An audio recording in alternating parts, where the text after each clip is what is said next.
아멘, 아멘. 할렐루야. 정수영 목사님. 홀로 감사합니다. 오늘도 이사야서 나누기 원합니다. 먼저 이사야는 이사야서 굉장히 방대하면서도 이사야 선지자 혼자서 여러 명이 지었다는 말이 계속 또 그런 주장도 있기는 있지만 너무나 귀하고 이렇게 심오한 책입니다. 이사야는 예언서의 꽃이기도 하기 때문에 다시 한번 이사야를 정리하겠습니다. 전체적인 숲을 보고 그림을 나무를 보아야지 정확하게 알 수가 있지 자꾸 작은 것만 캐다 보면 전체를 잘못 또 이렇게 놓칠 수가 있기 때문에 자, 이사야 뜻은 이사야 예샤야후라 뜻인데 예샤야후 야훼는 구원자 하나님 여호와 하나님은 구원이시다. 그래서 이사야서의 이 이사야의 이름 자체가 선지자의 이름도 굉장히 중요합니다. 이사야 전체의 주제입니다. 야훼는 하나님은 구원과 심판을 같이 온다. 사랑의 다른 이름이 구원입니다. 참 심판입니다. 구원이 사랑과 구원은 똑같지만 내가 사랑하는 자를 반드시 그 죄악의 쓴물에서 구원하시는 것이 하나님의 사랑인 줄 믿습니다. 그래서 이사야서 전체의 내용이 어떤 내용인지 한번 맥을 잡기를 원합니다. 유대 민족의 극심한 고난 속에 북이스라엘이 멸망하고 또 130년 후에 남유다가 멸망할 것이라는 거, 그 다음에 뭐 바벨론과 바사메데 또 포로로 돌아갈 거라는 거, 고레스 왕이 다시 회복시킬 것이라는 그 400년 이상의 그 긴 방대한 양이기 때문에 유대 민족의 그 역사 속에서 극심한 고난 속에서 진짜 나라가 없어지고 막 끌려가고 죽는 왕조가 해체되는 상황이 이 극심한 상황에서 이것도 우리에게 적용하기를 원합니다. 하나님의 해답은 과연 무엇인가? 하나님의 정확한 해답을 찾아가는 것이 이사야서입니다. 그래서 이사야서는 너무나 내용이 뭐랄까 인간의 언어로 표현할 수 없기 때문에 다 시로 되어 있습니다. 그래서 이사야의 순교가 먼저 나왔네요. 순교 이따가 해야 되는데. 자, 이사야는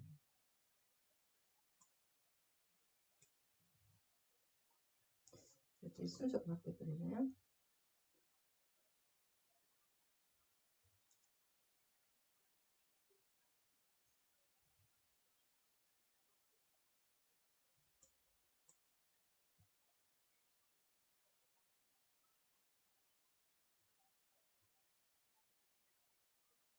순교가 먼저 나오면 안 되는데 저는.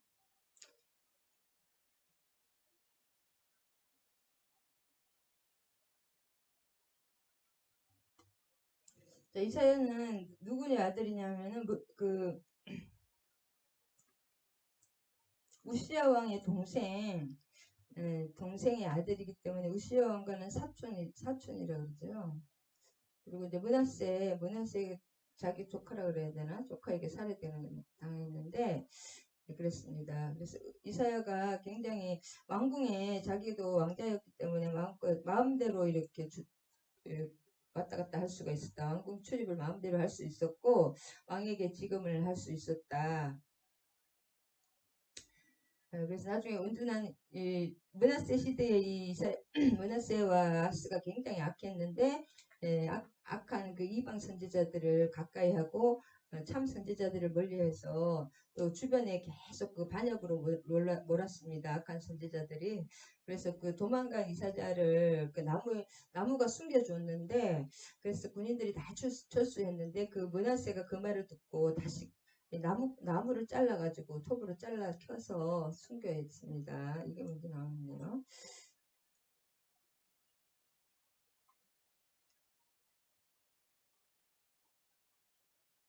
그래서 이사야는 시대가 400년 동안 지금 이제 요 당시죠. 이스라엘과 남북 유다가 분열해서 멸망 직전에 이 아수르의 지배와 그 다음에 8세기 아수르 지배와 6세기 바벨론의 지배, 그 다음에 5세기 페르시아의 지배, 이 400년 이상의 방대한 예언입니다. 150년 후에 바로바로 성취된 것도 있고, 또 이사야 죽고 나서 계속 성취된 것도 많습니다.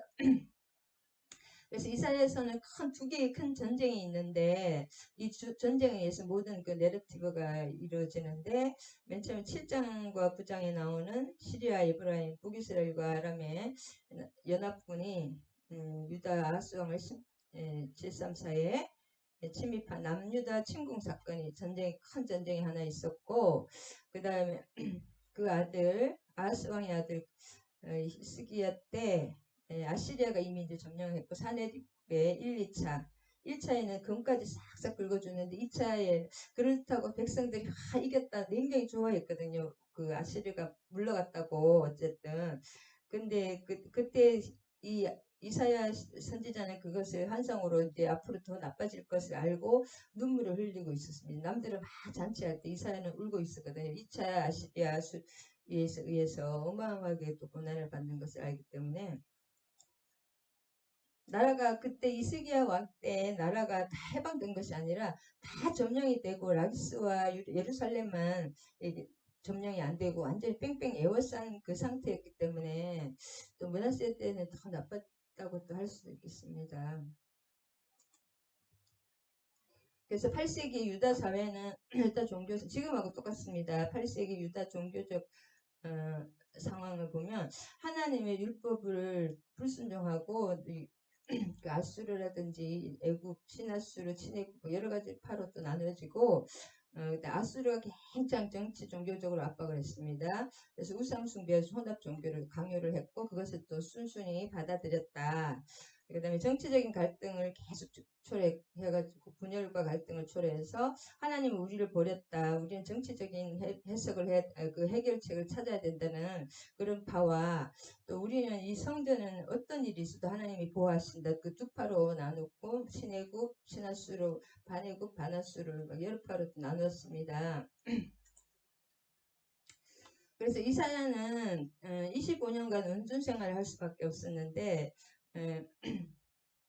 8장 16절 17절로 보면 너는 증거의 말씀을 싸매며 율법을 내 제자들 가운데서 봉함하라. 이 율법을 이제 봉인하라고 이제 야곱의 집에 대하여 얼굴을 가리시는 다윗 자손들의 얼굴을 가리시는 여호와를 나는 기다리며 그를 바라보리라.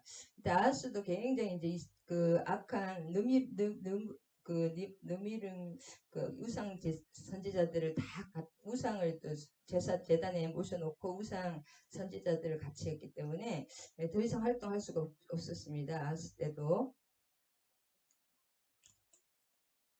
그 다음에 유다의 사회 종교적 상황을 보면 8세기 초 700 몇 년 그때까지는 제2의 번성기로서 남유다의 우시야 왕 그다음에 여로보암 2세의 정치를 제일 잘했잖아요. 북이스라엘에서는. 그래서 성군이라고 하는 그때이기 때문에 굉장히 그 평화롭고 잘 사는 시대이겠습니다. 제2의 번성기로. 근데 잘 살다 보니까 가옥에 고아옥을 계속 그 집을 막 늘려놓고 나가면서 그 빈부의 차이가 굉장히 커지고 가난한 자를 수탈하고 부자들이 지나친 사치 율법의 그 안식년과 안식 그런 것을 다 보장했는데 가난한 자들을 괴롭히지 않게 그런 것들을 다 거부한 것이고 고아와 과부가 급증하고 전쟁난 북이스라엘이 또 망하면서 전쟁 난민이 대거 유입된 굉장히 혼란한 시대였다. 구체적인 역사의 시간표를 보면 734년에 시리아 에브라임 북이스라엘과 아람의 동맹이 그 베가 왕과 르신이 그 남유다의 아하스 왕을 침공하고 그 다음에 바로 2년 후에 베가 왕은 호세아에 의해서 암살되고 이 반아수르이기 때문에 신하수르 호세에게 이렇게 암살당하고 그 다음에 남유다와 이스라엘은 이제 완전히 아수르의 속국으로서 조공을 바치고 막 금은까지 다 긁어서 바치고 그런 시대였습니다.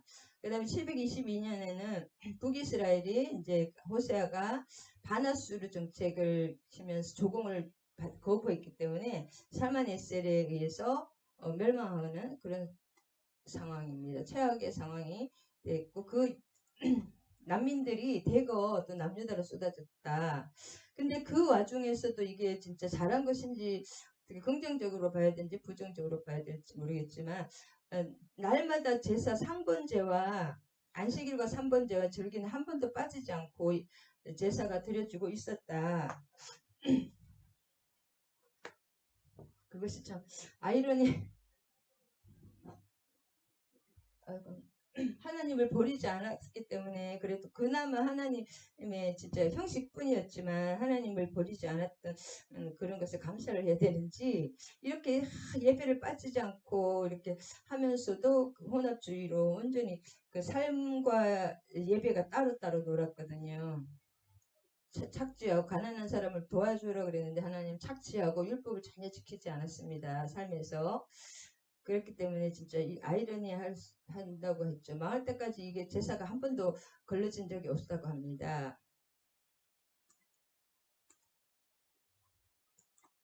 그 다음에 이때 북이스라엘은 지난번에 봤지만은 여로보암 2세가 가장 잘 살았던 스가랴, 살룸, 브나임, 부가이야, 베가, 호세아 이렇게 이제 베가 때가 지금 7장에 나오는데 그런 상황에서 아수르에 의해서 이제 망하게 됐고 남유다도 이제 그 아수르의 강력한 그 침공 1차 침공 그러니까 2차 침공이 히스기야 왕 때 2차 침공 때 그 기적이라 할까요? 18만 5천이면 하나님이 천사를 보내서 히스기야 왕의 그 기도에 응답하고 그때는 2차 침공 때였습니다. 그 다음에 이제 바벨론에 다 멸망해서 1차, 2차 포로 끌려간 다음에 1차 포로, 2차, 3차 포로 귀환이 메데 바사 고레스 왕에 의해서 귀환이 이루어진다.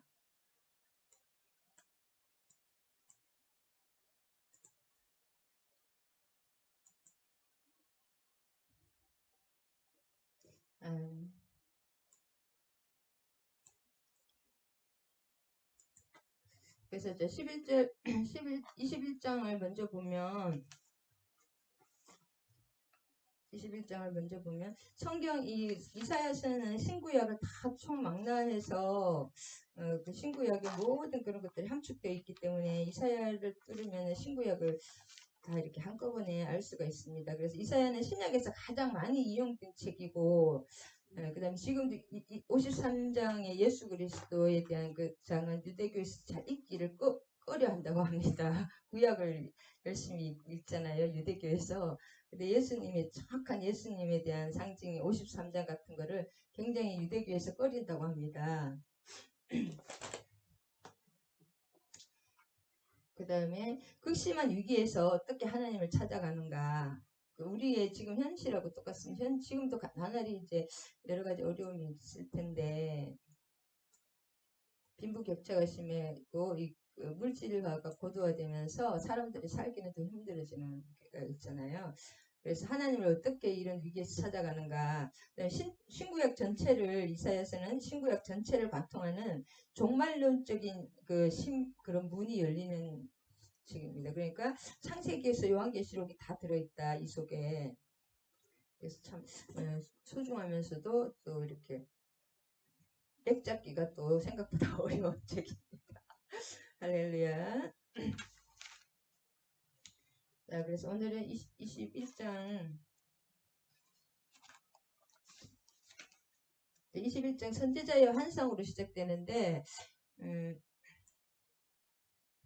해변이라는 것은 이것은 지금 21장은 바벨론 멸망에 대한 그 묵시입니다. 환상입니다. 한마디로. 여기 이사야서는 거의 다 환상으로 되어 있습니다. 그래서 이것이 시로 그 표현을 그냥 인간의 언어로 하기에는 너무나 그 환상이잖아. 한마디로 환상이기 때문에 시로 다 표현이 되어 있고 두 전쟁만 산문으로 되어 있다. 그래서 참 메시지 성경을 저도 사야 될 것 같아요. 메시지 성경에는 이게 시는 시로 산문은 산문으로 잘 표현되고 있거든요. 원어만 시는 못하겠지만 계속 저걸 뭐지? 번역의 번역이기 때문에 그렇지만은 한번 사봐야 될 것 같아요. 자, 그래서 해변 광야에 대한 경고라. 적병이 광야에서 두려운 땅에서 내게 배우리 바람같이 몰려올 때다. 이것은 무슨 뜻이냐 하면 21장 전체를 한번 먼저 요약을 하겠습니다. 바벨론의 멸망이 다시 선포되면 그들이 하나님의 도구로 쓰였음에도 불구하고 지금부터 바벨론 멸망에 대한 거거든요. 심판을 받을 그 행악을 또 일삼았습니다. 바벨론에 대해서 우리 느부갓네살 잘 알잖아요. 느부갓네살만 잘했고 그 이후에는 진짜 형편없습니다. 서로 또 죽이고 사위들이 아들을 죽이고 계속 그 다른 사위가 그 사위를 죽이고 막 그런 식으로 됐거든요. 그래서 심판을 받은 행악을 일삼았기 때문에 두마라는 것은 에돔인데 에돔은 아수르의 지배에서 벗어나겠지만 바벨론의 지배를 또 다시 당하잖아요. 여기 또 마찬가지입니다. 여기 이스라엘 팔레스틴도 아수르 지배에 벗어나지만 바벨론의 지배를 당해서 포로로 다 끌려가고 더 처참한 상황에 처해진다. 그래서 주변국을 약탈하던 그 아라비아는 바벨론의 침략을 당할 것으로 하나님의 그 심판이라든지 그것은 다 이유가 있습니다. 합리적인 원인을 하나님, 우리는 잘 모를 수도 있지만 합리적인 원인을 다 여기서 성경에서도 찾아볼 수가 있습니다. 자, 해변 광야라는 것은 바벨론을 가리키는 상징적 이름인데 왜냐 아라비아 남단 대평원에 위치한 초기의 바벨론은 그 세미라미스 있잖아요. 세미라미스가 누구냐면 니무롯의 부인 세미라미스거든요. 그 세미라미스가 그 단무스를 안고 있는 그림이 지금 그 저거라고 합니다. 가톨릭에서 이게 성모 마리아가 예수님을 안고 예수님의 아기들 성모 마리아가 크다는 거잖아요. 그렇게 생각하면 그 세미라미스와 단무스를 그 그림에서 가져왔다고 많이 하더라고요. 학자들이. 그래서 그 세미라미스가 신격화된 세미라미스가 댐을 쌓기 전까지는 그 마치 바다처럼 막 보일 정도로 범람한다. 유브라데스 강물은 그 자주 범람하고 침수가 되었다고 합니다. 계속 그 강물에 계속 그 침수가 되어 있죠. 그래서 아수르도 결국 침수로 그것이 니느웨 성이 무너졌거든요. 티그리스 강 옆에 보세르 강이 그 지류에서 물을 끌어들여서 침수가 돼서 망했거든요. 성이. 그 다음에 혹독한 묵시가 내게 보였다. 속이는 자는 속이고 약탈하는 약탈하도록 엘람이 올라가고 메대어 에워싸라. 그의 모든 단식을 내가 그치게 하니라.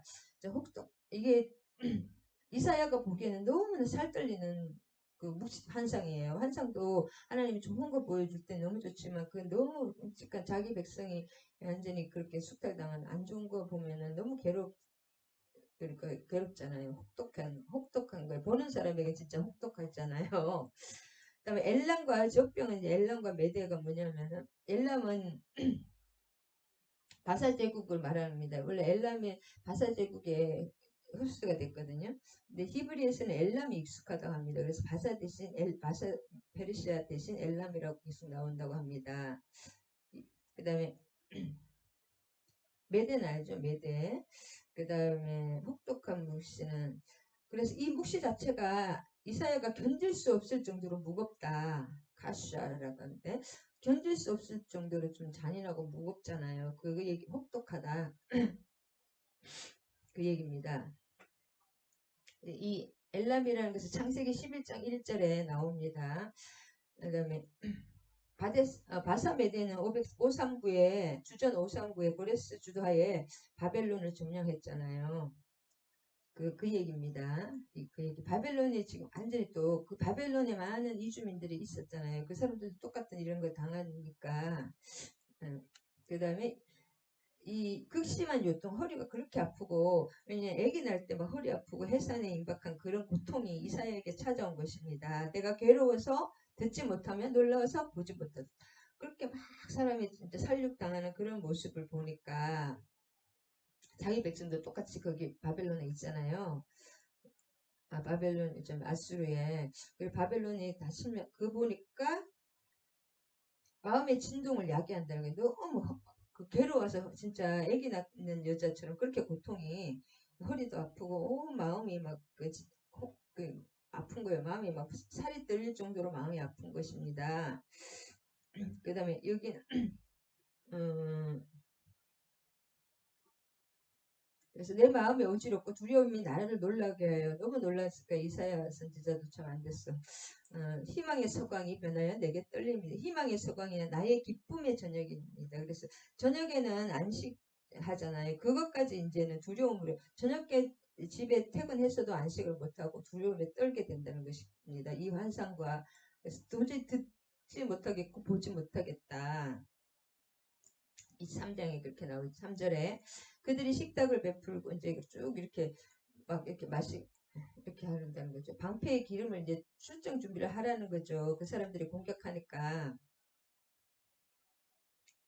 바벨을 집에 하나가 끝나니까 또 더 큰 환란이 계속 이 환란에 겪는 게 참 바벨론 팔레스틴은 운명적으로 참 이렇게 크게 될 수도 없고 길목이기 때문에 이사를 작기 때문에 얼마나 작습니까? 그리고 이사 일이 그 대제국 그 유브라데스 대제국 애국과 그 제제국 사이에서 완전히 그 고래등 같이 새우처럼 터질 수밖에 없는 그 위치가 참 그런 것 같아요.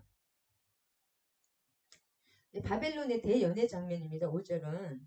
그래서 그때 벨사살이 망하기 직전에 막 메네메네 되게 무바라시 그 글씨를 주님 하나님 쓰시고 막 그때잖아요. 다니엘이 그거 해석해주고 그때거든. 그때 그 상황입니다. 이 바벨론의 대연애 장면인데 식탁을 베풀고 막 무어라 마시라 2,000명인가? 1,000명과 긴 1,000명과 잔치 중에 벨사살 왕 고레스 군에게 몰살당했습니다. 5절에 부어라 마셔라. 하나님의 또 그 성전에 기명을 가지고 술 마시다가 그래도 참 잔인하잖아요. 그 다음 7절에 마병대가 쌍쌍이 오는 것과 나귀떼가 낙타떼를 보거든 귀 기울여 자세히 들으라. 고레스가 자랑하는 그 바사의 주력 부대는 이 마병부대, 기병대라고 합니다. 마병이라는 기병대잖아요. 그 쌍쌍이 이렇게 왔다고 합니다. 그 군사 전략이 이렇게 쌍쌍이 혼자서 이렇게 예. 그다음에 군수품과 뭐 그런 거 있잖아요. 군대가 움직이면 먹어야 되니까 군수품과 식량을 나기태와 낙타떼에 이렇게 싣게 되고 바사 군대는 줄을 항상 쌍쌍이 행진을 짝지어서 행진을 하게 된다고 합니다. 그러니까 굉장히 강력한 거죠. 바벨론의 징계 수단은 뭐냐면 이스라엘을 타락하였으나 7절에 보면 그 괴로움의 시간 이제 꼭 끝났다는 것을 자세하게 들으라 그런 거죠. 지금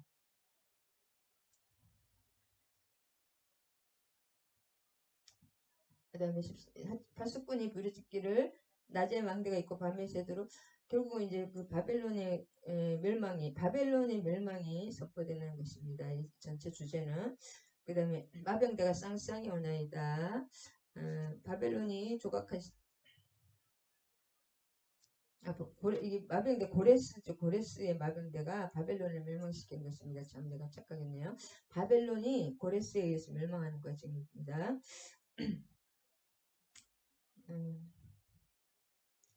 그다음에 자기들이 한 대로 그대로 받는 것입니다.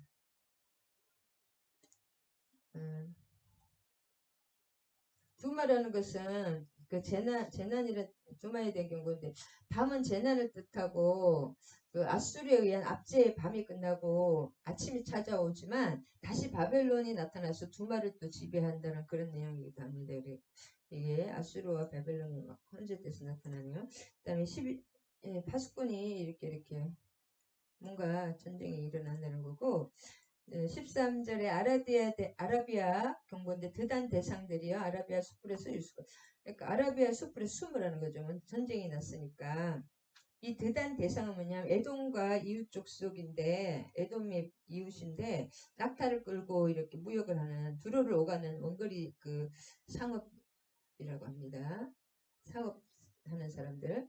그래서 이 아라비아 땅이 적에게 완전히 유린당하기 때문에 이제는 숨으라는 거죠. 갈 데가 없는 거예요. 집이 없어지니까.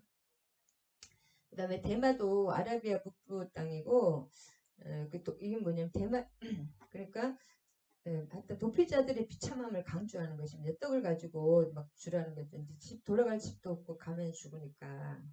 숨어가지고 있는 사람들에게 떡을 주라. 그 다음에 여기 끝나는 16절에 계달 주께서 이 품꾼의 기한 1년 내에 계달의 영광이 다 세마라는 계달이라 가타르거든요. 가다르 이게 누구냐면 이스마엘의 둘째 아들 이름이라고 합니다. 계달. 그래서 계달 유대 랍비들 아라비아 언어를 계달의 언어라고 한다고 합니다. 거기 살았대요. 그래서 이 계달 이스마엘의 둘째 아들 그 게달족들은 두로와의 상거리를 통해서 축적된 막 두로가 최고 이렇게 두로가 카타르까지 저쪽 스페인에 그런 데까지 다 카르타고까지 지배했거든요. 두로가 굉장히 최고 잘 살았는데 그 상거리를 통해서 많은 부와 풍부한 가축과 또 활달한 용사들로 막 넘쳤다고 합니다. 이 게달이 이스마엘의 둘째 얼마나 용감해요 이스마엘이. 게달의 영광은 전쟁의 무거움에 완전히 붕괴된다 그 말입니다. 그 다음에 22장을 요약해보면 아까 13절에서 17절까지 이제 아라비아가 망한 게달 자손도 망한다 그 얘기였고 22장을 보면 환상의 골짜기에 대한 환상이라는 거 예루살렘이라는 환상이라고 합니다. 환상의 골짜기라고 말합니다. 성경은 거의 다 비유나 은유나 막 이런 법이 많잖아요. 22장을 요약하면 이사야는 다시 유다의 멸망으로 눈을 돌리는데 하나님의 경고에도 불구하고 끝까지 회개하지 않으면 결국 하나님의 진노가 임한다는 것을 선포하기 위해서입니다. 그 다음에 이사야는 유다의 타락상 특히 지도자들이 부패하여 유다를 멸망의 길로 인도하였음을 고백하고 있습니다. 백성이 무슨 힘이 있습니까? 지도자들과 선지자들이 머리와 꼬리가 돼서 백성을 망하게 하는 거죠. 심판도 지도자들 먼저 당한다. 시드기야 왕이 눈 뽑히고 먼저 당하잖아요. 백성도 많이 죽었지만 나중에 포로 때. 그래서 전체적인 요약을 해보면 21장의 환상의 골짜기라는 것은 뭐냐면 예루살렘의 상징적인 이름이 환상의 골짜기입니다. 왜냐하면 여기는 선지자들이 마주하는 그곳에 선지자들이 거주지가 있었고 그렇기 때문에 그 경멸적인 표현입니다. 지금 올라가면 얻지 않고 네가 지붕으로 올라가고 이렇게 안 좋은 일이 일어난다는 거죠. 이게 무슨 얘기냐 하면 그다음에 소란함에 떠들면서 즐거워하던 고울이여 너희 죽음을 당하는데 칼에 죽은 것도 아니라 전쟁에 망한 것도 아니라 너희 관원들도 다 함께 도망하였다가 화를 벌이고 결방을 당하였고 너희 멀리 도망한 자도 발견되어 다 함께 결박을 당하였도다. 이게 무슨 3절에 이거는 시드기야와 군대가 예루살렘에서 그 도주했다가 여리고 근처에서 사로잡힌 그 내용입니다. 관원들이 백성을 버리고 도망가다가 잡혔다. 그 다음에 2절은 뭐냐면은 소란하며 죽임을 당한 전쟁이 망한 것도 아니라 떠들썩한 그 소동이 일어난 거예요. 그랬더니 기쁨과 안도에서 막 성이 떠들썩한 백성들은 태각하는 조건 1차 그 침입에서 막 금 같은 거 주고 해가지고 이제 떠나가는 거 막 위협이 사라진 줄 알고 막 자만하는 것입니다. 그래서 오히려 허랑방탕한 또 한락에 도취되고 헛된 자만에 분출되는 그 득이양양한 기쁨, 헛된 기쁨입니다. 이거는 2차에 더 큰 것이 올 줄은 모르고 이렇게 되는 것입니다. 비꼬는 그런 내용이다. 그 다음에 4장은 내 딸이 나를 위로하려고 힘쓰지 말라. 나를 돌이켜보지 말라. 나는 슬피 통곡하겠노라. 내 딸 백성이 패망하였으므로 나를 위로하지 말라. 이건 이제 예루살렘의 미래가 이렇기 때문에 선지자는 그 기쁨으로 환호하는 그 성읍 한가운데서 울고 홀로 눈물을 흘리고 있는 것입니다. 1차 포로 떠나는 거 보고 백성들을 환호하는데 2차에 더 큰 것이 온다는 거, 망한다는 걸 알고 우는 것입니다. 선지자가. 그 다음에 환상의 골짜기는 예루살렘이라고 그랬죠. 주 만군의 여호와께로부터 이르는 소란과 발핀과 혼란의 날이여 성벽의 무너뜨림과 산악에 사무치는 부르짖는 소리로다.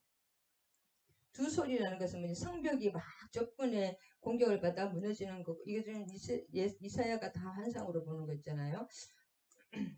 남들은 웃고 있는데 지금 이사는 울고 있습니다. 미리 그걸 보니까. 그래서 막 적군의 성벽이 무너져 내리는 그 적군의 공격에 내리는 소리와 또 살려달라는 백성들의 그 비명 소리가 예루살렘 산들 사이에서 막 메아리쳐 들린다는 거예요.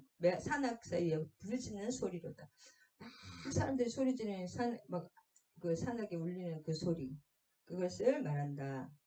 엘람 사람은 화살통을 배웠고 기르 사람은 방패를 드러냈다. 이건 엘람과 기르는 아수르의 사내립 당시에 이미 거대한 아수르 속국이 편입되었기 때문에 아수르라고 할 수 있습니다. 아수르의 군대예요. 이 사람들은 엘람과 뭐예요? 기르는 예, 적국을 사용하잖아요. 그 속국이니까 용병으로 막 사용합니다. 그가 유다에 덮였던 베일을 벗긴다. 사태의 심각성을 모르는 무지의 베일로 해석하는 것입니다. 그것도 모르고 좋아했다가 이제는 이제 큰 코 닥치는 것입니다. 마병은 성문에 정렬되었도다. 20만 대군이 사내리 와서 46개 성읍이 다 거의 지금 예루살렘과 항군 성읍 빼고는 완전히 이제 싹쓸이가 된 상태였거든요. 히스기야 2차 침입 당시에는. 이렇게 딱 정렬되었잖아요. 이 사람들 군대가. 그래서 8절에 그제서야 자기가 숲을 곳간의 병기를 이제 싸워야 되니까 그 병기를 숲을 곳간에도 병기를 아무렇게나 놔뒀던 병기를 바라보는 거예요.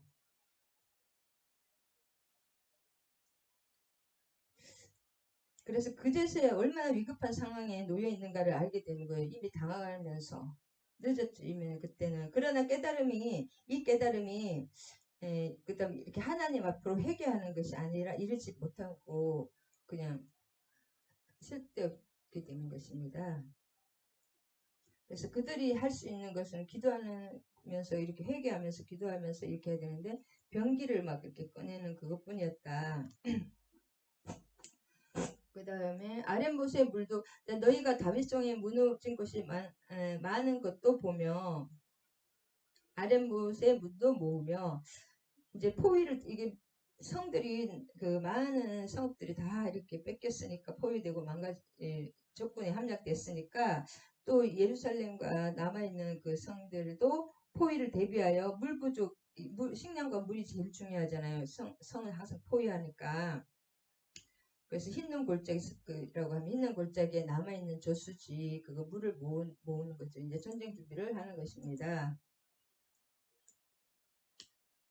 또 예루살렘의 가옥을 개수하며 그 가옥을 서로 성벽을 경고하게 하면 이제 예루살렘 성을 그게 마지막 보루니까 다른 그 성벽을 견고하게 이렇게 튼튼하게 하기 위해서 다른 이제 집들을 막 그런 당미나 이런 것들을 성에 이렇게 보완을 하는 것입니다. 필요 건축 재료를 얻어서 성벽을 보완하는 것입니다. 너희가 그또 물이 참 물이 생명이잖아요. 물이 없으면 식수가 없으면 죽으니까 또 옛 모세의 물을 위하여 두 성벽 사이에 저수지를 만들었느니라. 그러나 너희가 이를 행하신 일을 악망하지 아니하고 이 일을 옛적부터 경영하신 일을 공경하지 아니하여 인간적으로 이제 물을 이렇게 저수지를 만들어서 물을 미리 확보를 했지만 하나님을 의지하지 않는 그것 잘못입니다. 11절 전쟁이 일어나면 그때 전쟁이 일어날 때 그때 세탁자의 물을 항상 확보하는 것이 중요합니다. 그 앞에서 항상 이사야 선지자가 왕에게 그 말을 전하거든요. 물 앞에서. 12절에 그날에 만군의 여호와께서 명령하며 통곡하사 애곡하며 머리털을 뜯으며 붉은 배를 띠라 하셨거든. 예루살렘의 성읍 앞에서 이렇게 1년의 위기 상황들은 회개하고 돌아오기를 하나님이 바라시는 하나님이 회개하라 통곡하며 애곡하며 머리털을 뜯으며 굵은 배를 띠라 하나님을 거슬려 그 범죄하였음을 유치라는 내용인데 그것을 이것은 이제 회개했을 때 동방의 그런 회개를 동방의 관습이라고 합니다. 이렇게 회개할 때는 항상 이렇게 하거든요. 아수르 왕도 지난번에 그렇게 했잖아요. 요나가 갔을 때. 그 다음에 14절에 그냥 내 어차피 죽을 거 막 살자 하는 거 있잖아요. 13절에는 막 내일 죽으니까 고기를 먹고 막 그렇게 하자.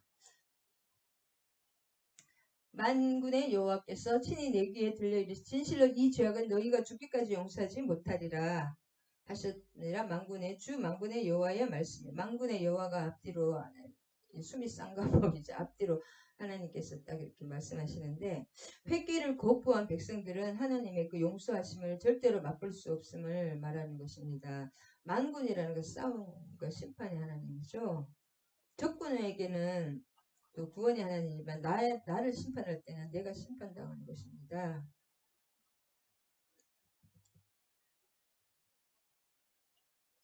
그 다음에 또 이 국고를 막 씹어준 셈나 국고를 맡은 이 셈나에 대해서 말하는 하나님은 셈나를 국고를 맡은 그 왕궁을 다스리는 국내 대신 셈나가 먼저 말을 하면은 자기가 너무 높은 위치에 또 이렇게 할 수 있잖아요. 그래서 자기 묘를 왕들의 묘에다가 묘를 다 해놓고 준비해놓고 자기 그거만 탐욕만 이성만 찾는 거예요. 근데 이 사람은 나중에 잡혀가지고 둘둘 말려서 죽거든요. 묘가 왜 못 먹지? 자기가 그렇게 뭐랄까 탐욕스럽게 자기만을 위해서 이 왕궁을 이용한 것을 국고를 이용했는데 묘씨를 받고 반석에 자기를 위하여 처소를 쪼아냈는데 상관없다. 이 사람은 그 포로에 가서 죽거든요. 이렇게 뿔뿔 말려서 너를 단단히 결박하고 장사같이 세게 이렇게 결박하고 포로로 끌려갔습니다. 그래서 반드시 너를 모질게 감싸서 곰같이 광막한 곳에 던질 것이라 주인의 집에 수치를 끼치는 너여 내가 그곳에서 죽겠고 내 영광의 수레도 거기에 있으리라. 그래서 바벨론에 끌려가서 거기서 죽는다는 것입니다. 이렇게 막 줄줄 공처럼 말려서 그때 악한 사람들은 바벨론의 그 악한 선지자들도 하나님이 바벨론에 가서 다 죽었어요. 그때 왕들에게 막 이렇게 귀에 듣기 좋은 말 했던 그 선지자들도 비참하게 다 죽었습니다. 이국 땅에서 최후를 맞이하는 이것은 유대인에게서 가장 최고의 불행으로 간주됩니다. 뭐 우리도 왜 어디서 죽는 거 있잖아. 외부에서 막 죽는다는 거 무슨 죽음이라고 그러지? 어디서 죽는다. 집에서 죽지 않고 어디 타향에서 죽는 거.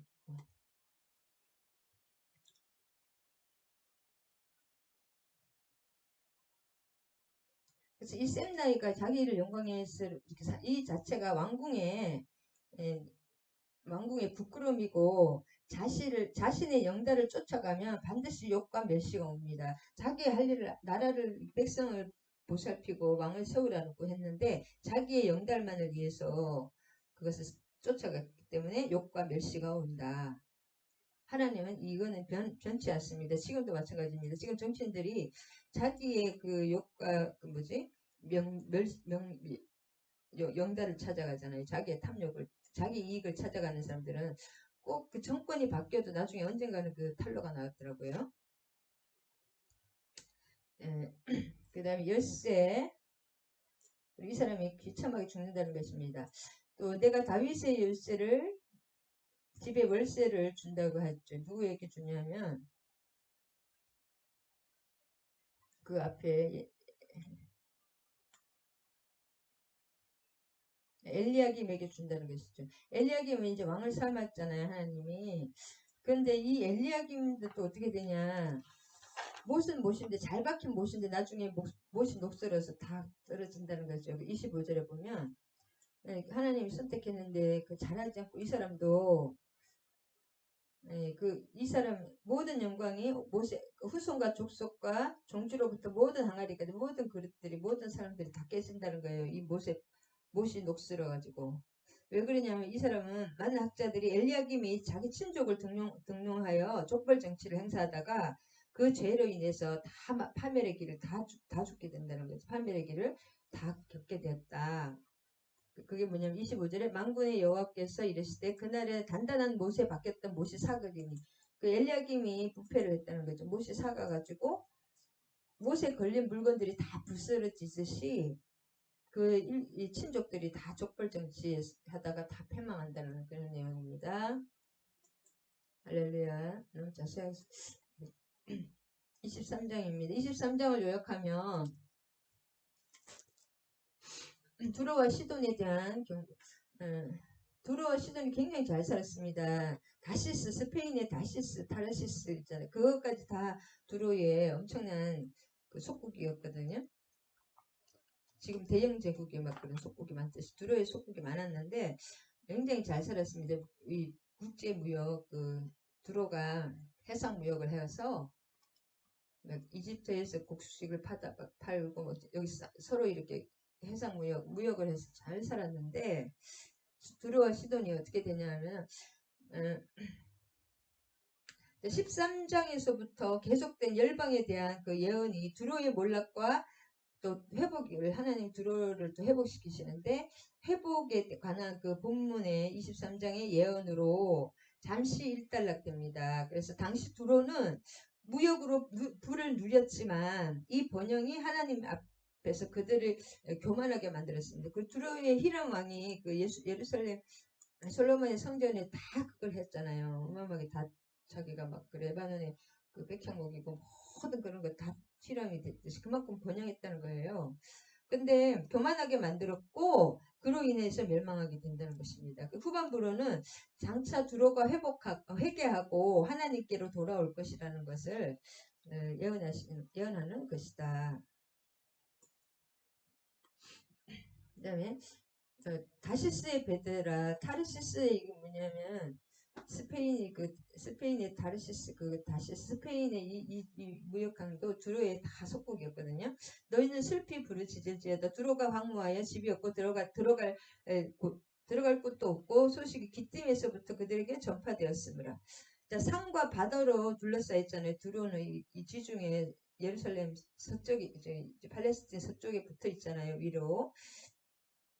일찍이 바다를 개척해서 지중해 그 상권, 지중해를 통한 해상 무역에 활발히 종사하고 그래서 이 두로는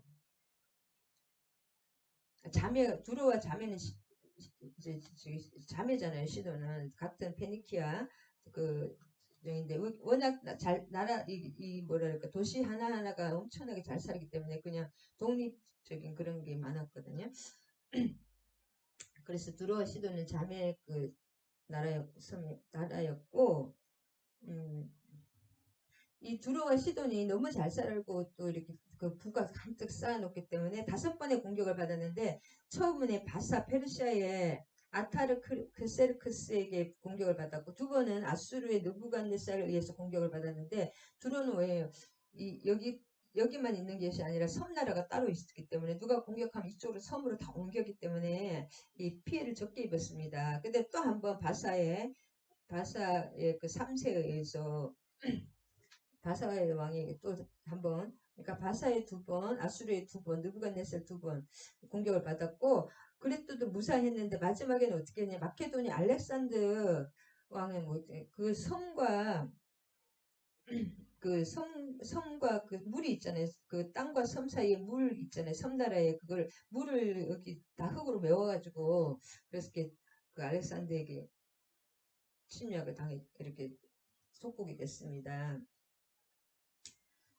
다시스는 그 스페인의 타르테수스를 가리키고 두로의 해상 식민지였다. 두로가 파멸되면 들어갈 항구도 실집도 없잖아요. 다 최종 정박이 이제 기띔이 왜냐면은 구브로 사이프러스 왜냐면 바나바의 고향이죠. 구브로 1차 사도 바울이 1차 그 뭐예요 전도 여행할 때 그 바나바와 같이 그 구브로 섬으로 갔죠. 거기 네, 그쪽으로 가야 된다는 거예요. 그쪽에 그 구브로의 땅에서부터 기띔 땅이 구브로인데 그에서부터 이렇게 소식이 들린다는 거예요. 그래서 다시스를 돌아서 그 두로로 귀향 중인 선원들이 이제 갈 데가 나라가 점령되니까 갈 데가 없고 쉴 집도 없어지는 그 소식입니다. 가면 죽으니까. 그 다음에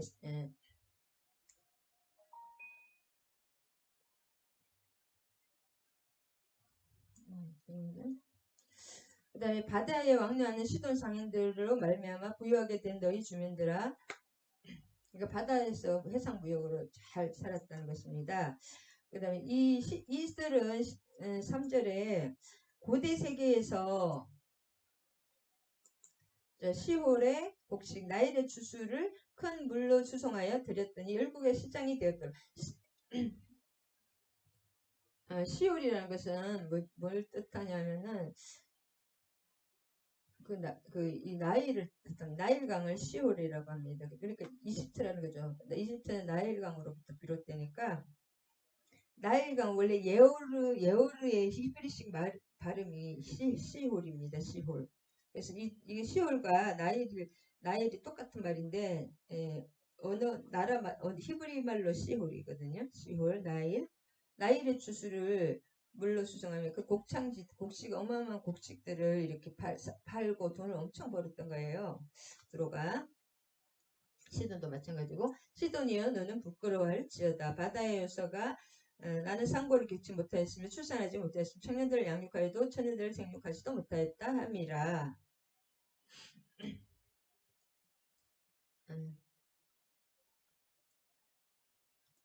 임신을 했는데 출산을 못해 아무 소용이 없다는 거죠. 뭔가 이 열매가 없다는 거죠. 자녀가 없으면 미래가 없잖아요.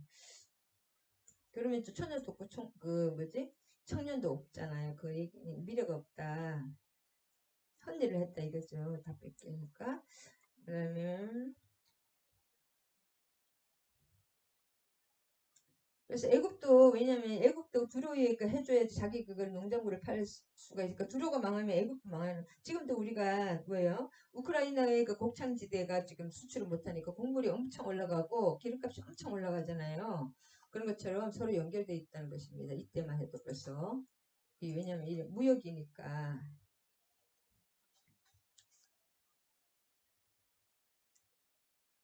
그래서 옆에 나라도 고통받게 되는 것입니다. 전쟁이 일어나면 모든 것이 파괴되기 때문에 옆에 사람들도 다 이렇게 수출도 안 되고 수입도 안 되고 이게 경제가 망가지는 거예요. 어느 나라가 전쟁이 크게 벌어지면.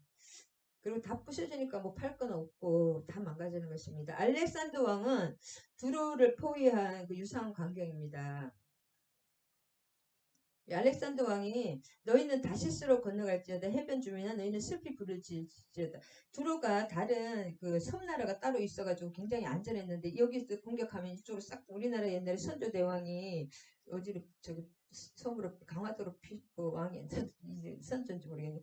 그 강화도로 피신한 것처럼 그렇게 피신하고 그래서 안전했는데 이제는 6절은 무슨 말이냐 알렉산더 왕이 그 땅을 그 바다를 다 메워버린 거예요.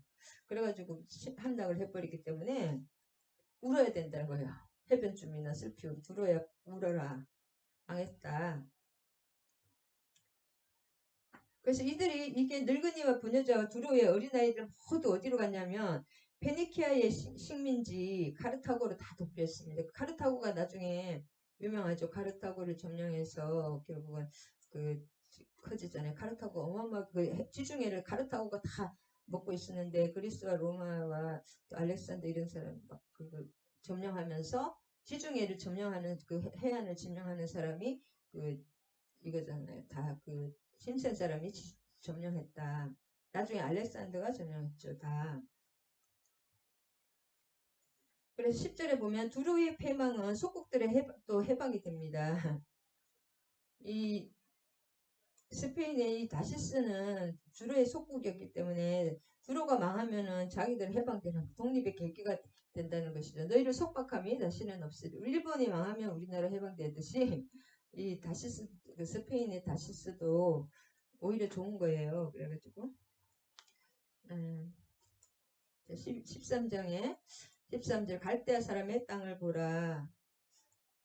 갈대아는 바벨론을 말하거든요. 갈대아 사람의 땅을 보라. 그 백성이 없어졌나니 곧 아수르 사람이 그곳을 뜰짐승이 사는 곳이 되게 하셨으며 그들이 망대를 세우고 궁전을 걸어 항모하게 하였도다. 바벨론에 아수르가 멸망당한 것처럼 두로도 멸망당할 것이다. 그 얘기입니다. 시간 없으니까.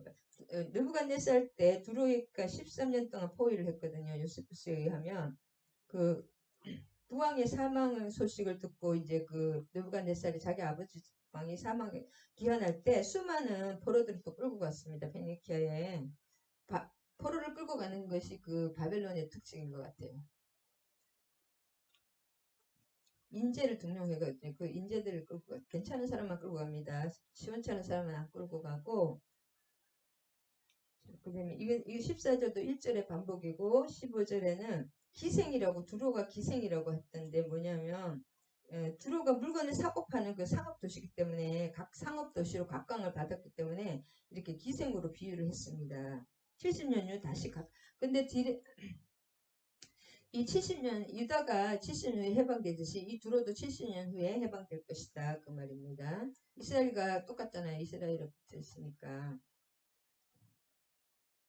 16은 한간에 이 16절 이것도 이제 이 노래에서 따왔다고 합니다. 이 사시로 되어 있기 때문에 17절에 두로가 70년이 찬 후에는 회복될 것인데 이것도 여호와의 그 은총으로 인할 것이다. 하나님의 은총으로 70년 후에 회복될 것이다. 다음에 너무 길게 하나요? 빨리 해야 되면 24장은 간단하게 했습니다. 24장은 요약하면 여기도 또 세법기네요. 23장까지 24장을 요약하면 24에서 27장은 여호와의 여기까지 해야 되겠네요. 이게 좀 안 맞네요.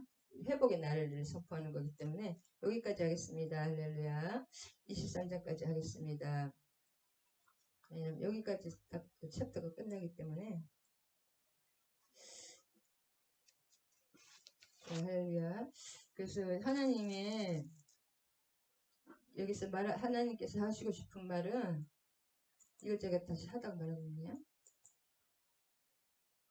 심판을 계속 하시잖아요. 지금 심판에 대한 이 나라 심판하고 저 나라 심판하고 근데 심판의 목적은 이거 앞으로 빼놨군요.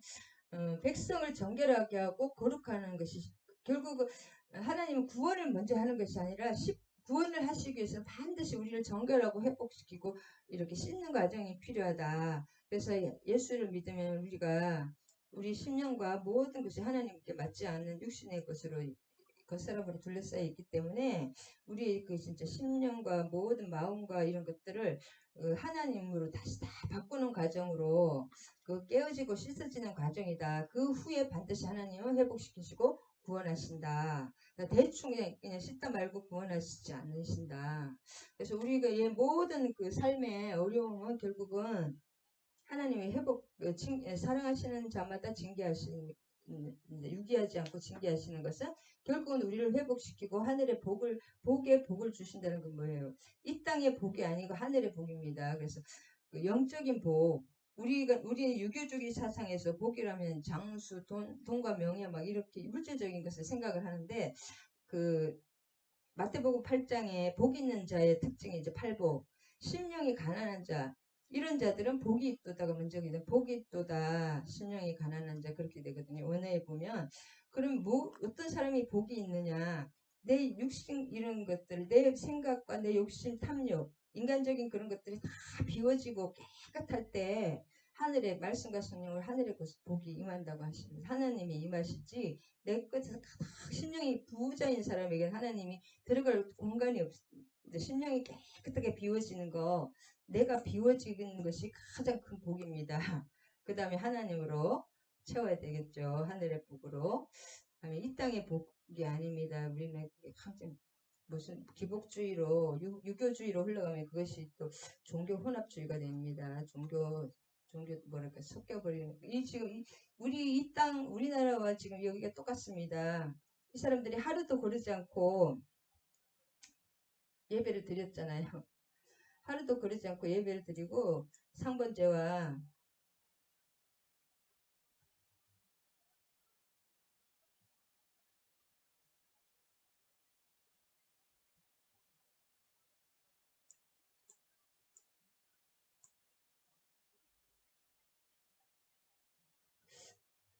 드렸는데, 그 다음에 이 이사야는 여 선지자와 결혼했고 아들 스알야수 남은 자가 돌아온다는 말, 둘째 아들 마헬 살랄 하스바스 노력이 빨리 행해진다. 둘째 아들, 선지자는 모든 삶이 예언입니다.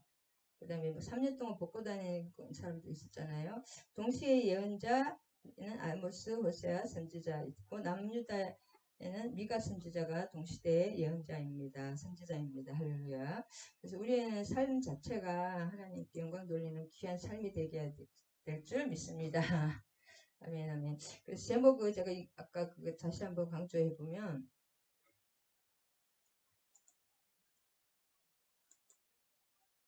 환란 중에, 심한 환란 중에 이사야에서 말하는 것은 그 믿음으로 히스기야처럼 믿음으로 끝까지, 이사야와 히스기야처럼 믿음으로 끝까지 그 고난을, 그 불신을 이기고 믿음으로 섰는 자와, 그 다음에 그 아하스처럼 내 힘으로, 내 인간의 막 그 지혜로 아수르를 의지하고 아수르의 조공을, 전쟁 부품을 주고 조공을 주고 막 돈을 주가지고 그렇게 내 힘으로 하려는 망하는 자, 그것을 참 모든 환란 중에 우리는 반드시 하나님께 기도로 하나님을 바라보면서 기다리고 시편 40편에 내가 뭐지 그 기가 막힌 웅덩이와 올무에서 하나님을 기다리고 시편 40편 1, 2절 기다려서 하나님께 구원받은 다윗의 믿음을 본받기를 원합니다. 이사야와 히스기야의 믿음을 본받기를 원합니다.